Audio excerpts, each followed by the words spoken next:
एक बड़ा मशहूर शेर है, मैं तसव्वुर से मुतमईन तो हूँ मगर आरजू है कि तू रूबरू आए। और हमारे साथ जो शख्सियत है ये भोपाल में थे कुछ दिन पहले और एकदम से भोपाल में रहते रहते मतलब मशहूर शायर तो हैं हिंदुस्तान के, लेकिन इसलिए और मशहूर हो गए और बहुत चर्चा में आ गए कि इनको प्रधानमंत्री, जो देश के प्रधानमंत्री हैं, उन्होंने एक ख़त लिखा बाकायदा पीएमओ से। इनके पास जो है वो बहुत सारे इनसे मैसेजेस भी आए, बातचीत भी हुई। और क्यों लिखा? वो इसलिए लिखा कि एक ऐसा मौजू जो इसकी इस वक्त देश में बहुत ज़रूरत भी है। एक तरफ तो हो रहा है ना कि बंटवारा कर दिया जा रहा है, बांट दिया जा रहा है, और एक तरफ दिल को जोड़ने की बात हो रही है। और उस शख्सियत के जोड़ने की बात हो रही है जिसको कहा जाता है इमाम हिंद, भगवान राम, जो हमारे आदर्श राम कहे जाते हैं, मर्यादा पुरुषोत्तम राम कहे जाते हैं। उनके ऊपर एक गज़ल लिखी और उस गज़ल लिखने के बाद एक अलग ही उसका जो तसव्वुर किया और प्रधानमंत्री ने फिर आपको फ़ोन किया। अंजुम बाराबंकी साहब हमारे साथ आए। आपने भोपाल में बहुत सेलिब्रेट किया है, लेकिन जो अपने घर का मज़ा है, बाराबंकी में आए और आते ही कि एक नुक्कड़, वो चाय का अगर नुक्कड़ का वो लग गया, इसका मज़ा अलग है ना अंजुम भाई? जाहिर है अपने लोगों के दरमियान बैठ के और इस तरह की जगह जहाँ सब लोग चाय का लुत्फ़ ले रहे हो तो एक रूहानी तमानियत तो होती ही है। अच्छा, नज़्म तो बाराबंकी में भी बहुत मशहूर शायर हुए हैं, शमशी मिनाई साहब, उन्होंने राम के ऊपर एक नज़्म उनकी बड़ी मशहूर है, लेकिन गज़ल पहली बार आई है। हाँ, ये हमने एक तरह से शऊरी तो कोशिश मेरी थी कि अब तक जो कुछ लिखा गया है मर्यादा पुरुषोत्तम श्री राम के सिलसिले में वो नज़्म के फॉर्मेट में है। हमने गज़ल के फॉर्मेट में इसलिए रखा कि दो मिसरों में कोई भी स्टोरी का बयान करना मुश्किल है और उसमें फिर अपने जज्बात को समोना वो ख़ासा दुश्वार है। इसलिए मैंने गज़ल के फॉर्मेट में ही वो गज़ल में कैसे, ये ख्याल कैसे है? ख्याल पिछले साल जब ये प्राण प्रतिष्ठा का सिलसिला शुरू हुआ था, उससे पहले हमारे दोस्तों ने भोपाल में एक प्रोग्राम किया था एक दिन पहले, और उसका तसव्वुर ये था कि शायर सारे मुसलमान और सुनने वाले गैर मुस्लिम, और राम पर शायरी सुनाएं। जो जिस तरह भी आप उनको मानते हैं, जिस कैरेक्टर में मैंने बेशतर मीडिया के लोगों के सामने कहा कि राम में अलग अलग शेड्स हैं, आप उनको भाई की तरह देखें, उनको एक बीबी के शौहर की तरह देखें, एक सौतेले भाई की तरह, सौतेली माँ के साथ सलूक, बहरहाल रिश्तों के जो जो रंग हैं वो जो जिसको जैसा पसंद आए तो वो जहन में था और सब लोग उसको अपने अपने हिसाब से शायरी लिख के लाए। तो एक ही गज़ल लोगों के पास थी। कुछ लोग ज़रा से थोड़ा सख्त गिर थे, हमारे कहने पर शामिल हुए थे, 4 मिसरे गढ़ के ले आए, मगर कुछ लोगों ने ईमानदारी से कोशिश की। मगर मेरे जहन में था कि मैं अब इसको कंटिन्यू करूँगा।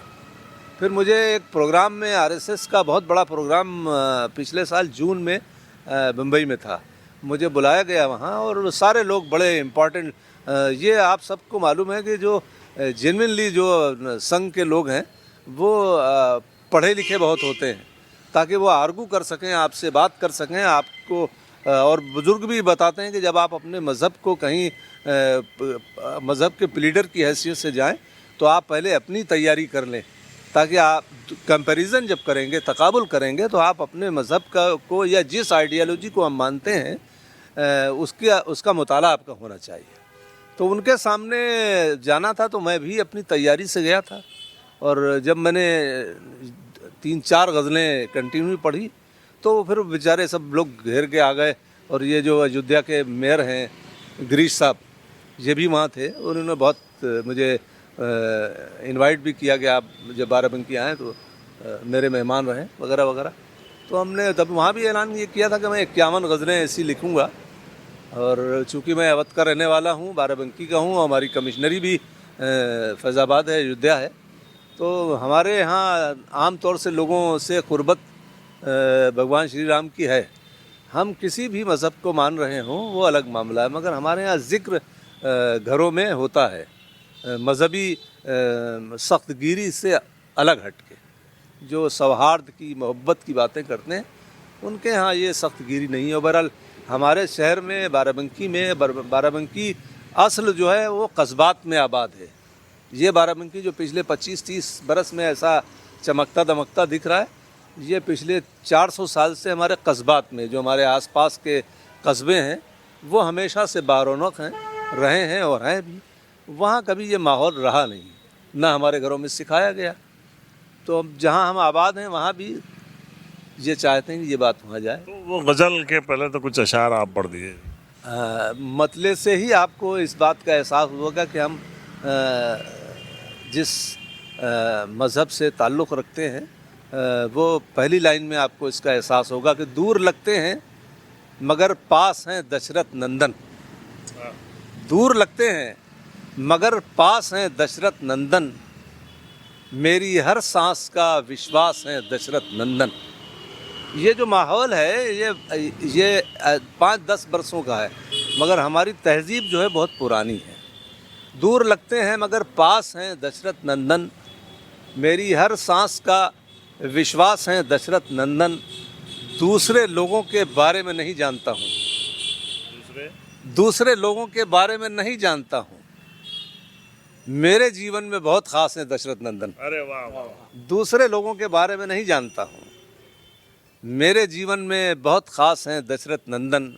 दिल के कागज़ पे कई बार लिखा है मैंने, दिल के कागज़ पे कई बार लिखा है मैंने, एक महकता हुआ एहसास है दशरथ नंदन। एक महकता हुआ एहसास है दशरथ नंदन। मेरी इस बात को जो चाहे परख सकता है, मेरी ये बात भी जो चाहे परख सकता है, सच के हर रूप के अक्कास हैं दशरथ नंदन। सच के हर रूप के अक्कास हैं दशरथ नंदन। 2-1 शेर और हैं, वो याद नहीं। तो उसके बाद प्रधानमंत्री, जो देश के प्रधानमंत्री हैं, उनका ख़त आता है, एक लेटर आपके पास आता है अप्रिसिएशन का।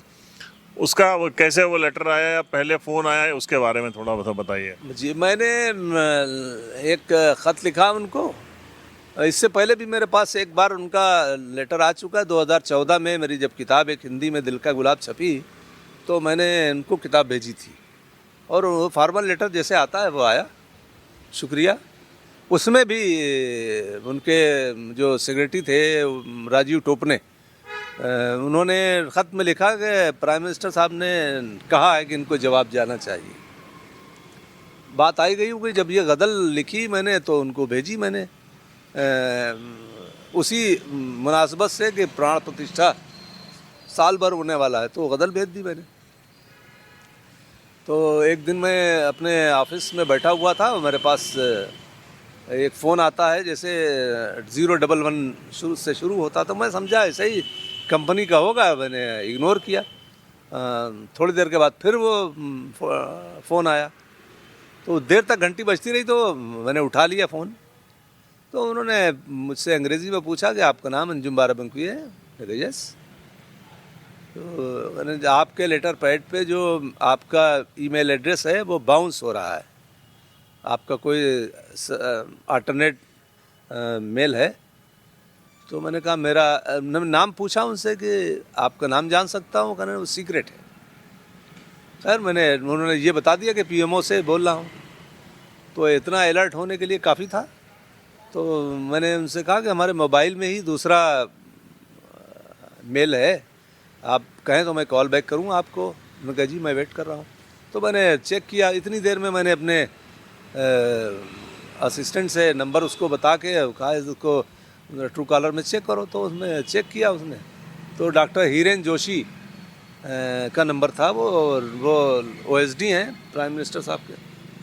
खैर मैंने उनको जब बताया अपना ईमेल, और हमने कहा इतनी देर आपका नाम मैं जान चुका हूँ, आप वो शुक्रिया अदा किया, और वो हंसने की उनकी आवाज़ आई। उन्होंने कहा प्राइम मिनिस्टर साहब 2 बार पूछ चुके हैं कि बाराबंकी साहब को लेटर गया कि नहीं गया।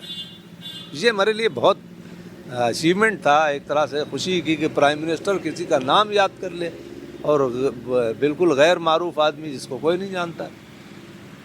तो बहरहाल उन्होंने 10 मिनट के बाद अपना मेल चेक कीजिए, 10 मिनट से कम वक्त में मेल मैंने चेक किया तो लेटर आ गया था। वो लेटर आप सबने देखा है। फिर आज ही मतलब सैटरडे के दिन बाई पोस्ट भी आ गया। अंजुम भाई, एक शायर की हैसियत से और एक जिम्मेदार नागरिक की हैसियत से आपसे हम पूछेंगे, भगवान राम के जो आदर्श थे वो आज के दौर में कितने प्रासंगिक हैं और कितना उनको फॉलो किया जा रहा है। लेकिन उससे पहले ये पूछेंगे कि प्राइम मिनिस्टर का लेटर जब आया तो खुशी हुई? ज़ाहिर है खुशी बात पर हमारे मुल्क के प्राइम मिनिस्टर हैं, सबसे ऊंची कुर्सी में बैठे हुए हैं। किसी ऐसी और ख़ास तौर से शायर को उसके किसी काम को एक्नॉलेज किया, ये बड़ी बात है। और इसमें हमारे जैसे किसी आदमी को तंग नज़र होने की ज़रूरत भी नहीं कि आप किसी और चश्मे से प्राइम मिनिस्टर को देखें। बहरहाल वो हमारे मुल्क के प्राइम मिनिस्टर हैं और उन्होंने हमको हमारी किसी चीज़ को सराहा, उनके शुक्रगुजार हैं।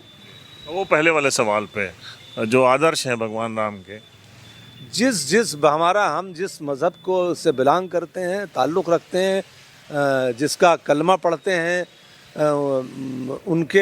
जिनके मानने वाले हैं, जिनकी उम्मत में, उन्होंने कभी नहीं कहा है कि आप किसी मज़हब के रहनुमा को, पेशवा को, बड़े आदमी को कुछ बुरा कहिए। और हर मज़हब में जितने भी अच्छे लोग हैं उनको उनकी अच्छाइयों को आपको उजागर करते रहना चाहिए। आपके इंसान होने की सबसे बड़ी शनाख्त है। और हमारे पेशरो लिखने वालों ने हज़रत अमीर खुसरो, रसखान, अब्दुर्रहीम खान खाना, मौलाना हसरत मोहानी और डॉक्टर सर मोहम्मद इकबाल, जिन्होंने सारे जहाँ से अच्छा लिखा, उन्होंने भगवान राम को चराग़ वहदत कहा है। जो तंग नज़र लोग हैं उनको चराग़ वहदत के मतलब समझना चाहिए कि इतना बड़ा आदमी जो मुफक्किर इस्लाम है वो भगवान राम को चराग़ वहदत कह रहा है, तो हवा में नहीं कह रहे होंगे। उनकी शख्सियत ऐसी थी कि उनकी जो अच्छाइयाँ हैं वो लोगों को के सामने आनी चाहिए। आप महज हिंदुओं के अवतार नहीं, 1,24,000 अम्बिया ज़मीन पर आए हैं, अल्लाह ने अपने नायबीन भेजे हैं और कुरान पाक में सिर्फ 18-19 के नाम हैं। तो ऐसा कैसे मुमकिन हो सकता है कि इतनी बड़ी ज़मीन बग़ैर नायब के अल्लाह ने छोड़ दी हो सकता है हमारे किसी पैगंबर का नाम ये हो, उस वक्त इबादत के तरीक़े कुछ और रहे हों। जो मैं एक और बड़ा अहम सवाल है आजकल, मतलब दो होंगे, लेफ़्ट और राइट, वो चाहे जर्नलिस्ट हो या कोई बड़ा ऑरेटर हो, जो भी, या तो आप खिलाफत करते हैं और या तो फिर साथ में चले जाते हैं सत्ता के। वो बीच के जो लोग हैं, जो बड़ा दोनों तरफ की बातें करते हैं, उनको बड़ा अच्छा नहीं माना जाता। आपने बीइंग अ मुस्लिम जब ये गज़ल लिखी राम मर्यादा पुरुषोत्तम राम के ऊपर, कुछ सवाल भी उठे होंगे कहीं ना कहीं से। हम जहाँ रहते हैं, अल्लाह का शुक्र है कि बहुत अच्छा शहर है और किसी ऐसे ज़िम्मेदार ने कोई ऐसा सवाल नहीं उठाया। एक आध लोग कोई होंगे जो जिनकी आवाज़ें मुझ तक आई नहीं, तो किसी ने ऐसी मुखालफत मेरी की नहीं। और अल्लाह का शुक्र है कि मैं जिस शहर के नुमाइंदे की हैसियत से वहाँ रह रहा हूँ तो हमारे ऊपर 2 शहरों की एक तरह से सिफारत की जिम्मेदारी, दोनों शहर हमारी मुखालफत नहीं की। एक आध कोई कर रहा होगा तो उसकी आवाज़ हम तक नहीं आई। तो जो शहर है, जो अंजुम भाई का शहर है, वही असली हिंदुस्तान है। जो लोग अप्रिशिएट कर रहे हैं वही असली हिंदुस्तानी हैं। उन लोगों के ऊपर आप बिल्कुल मत जाइए जो इस बंटवारे का समर्थन करते हैं, इन लोगों के साथ खड़े होते हैं। एक बहुत प्यारी गज़ल लिखी है अंजुम भाई ने, आप इसमें भी सुनिए और अंजुम भाई के बहुत सारे वीडियोस भी यूट्यूब पे पड़े होंगे, वहाँ से भी आपको मिल जाएंगे। एक बहुत बड़े शायर हैं, एक बड़े दिल के इंसान हैं और यकीनन आज के दौर में, आज के वक्त में ऐसे ही इंसान की ज़रूरत है और ऐसे ही इंसान की हमको कदर करनी चाहिए। द पॉलीग्राफ के लिए परवेज़ अहमद।